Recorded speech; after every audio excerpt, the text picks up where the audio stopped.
se volevano confrontarsi con quello che aveva detto Silvano Visentini e Gianni De Luigi. Sì, in effetti è vero,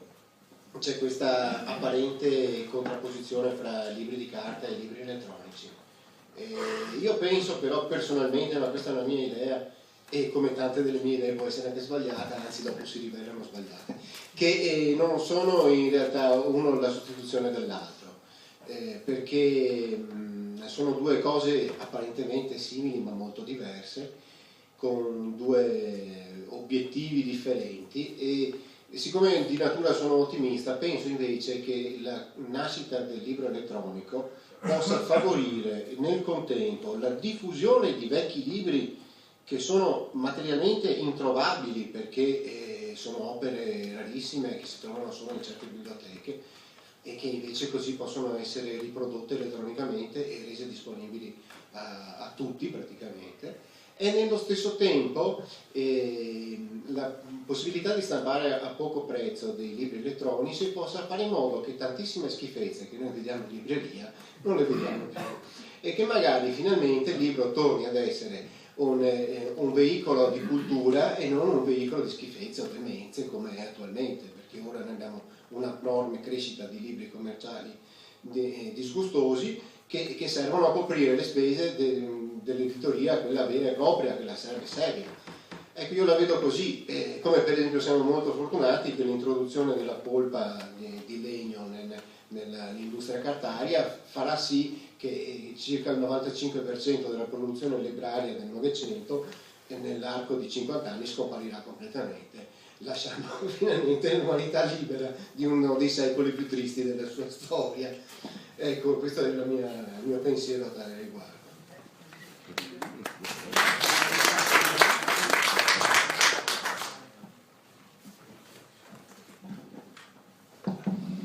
A me pare che per forza siamo tutti d'accordo, anche perché veniamo dal mondo dei libri e non ricordo chi ha detto che hanno più chance di rimanere i Sumeri, che hanno inciso il loro alfabeto cuneiforme nella pietra, che noi, anche perché non soltanto può bruciarsi, ma poi la stessa industria che inventa queste cose fa sì che ogni nuovo modello abbia un tipo di attacco diverso, per cui se uno non lo compra, non ha fatto in modo di ricopiare tutto, anche se le macchine funzionano, la cosa è destinata a perdersi, anzi dal punto di vista dei nuovi lavori, delle nuove attività, una delle cose che è maggiormente in sviluppo sono società che hanno soltanto il compito di copiare dai nastri ai CD. I CD adesso sono in fase di superamento alle nuove tecnologie, e ciascuna di queste poi è, dal punto di vista del materiale, labile. Gli stessi CD dopo 20 anni, 25, non so, si cancellano da soli, per cui non si sta mai tranquilli. E la carta, ovviamente, il fissare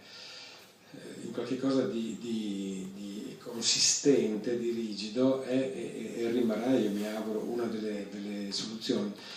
Ma c'è qualcosa di più che darebbe occasione di riflettere per magari altri momenti. Secondo me il mettere le cose su ciò che noi chiamiamo pagina è e rimarrà, forse fino a che non si potrà lavorare con più schermi, qualche cosa che influisce sul modo di pensare. Cioè, non soltanto c'è il problema enorme della memoria, perché è un po' quello che dicevo prima, tutte le civiltà, anche musicalmente, che sono basate sulla tradizione, la musica, la scrittura musicale si è sviluppata soprattutto e quasi unicamente in Europa. Questo fa sì che solo l'Europa ha innovato in continuazione, proprio perché fissava. La conquista di un autore è fissata sulla carta, esiste la sua opera, il suo opus. L'autore successivo può anche distruggerla, andare oltre negandola, perché quella esiste e non si perderà. Mentre in Cina, in India, dove volete, essendo culture orali,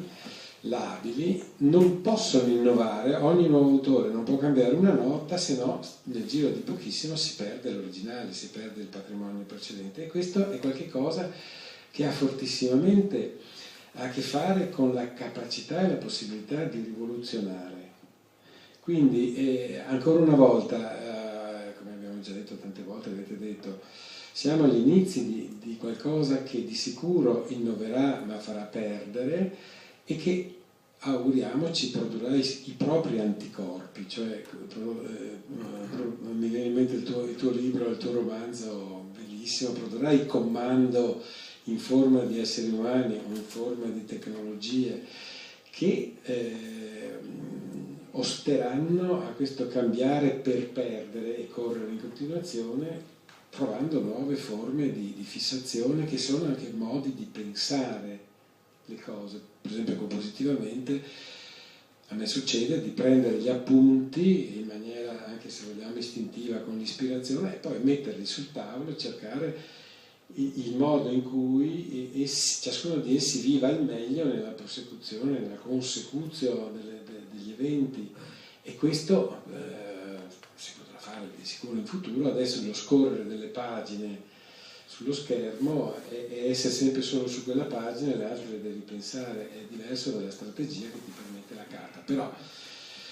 siamo in medias res, quindi ci siamo un po', spingiamo, freniamo, facciamo un po' di tutto.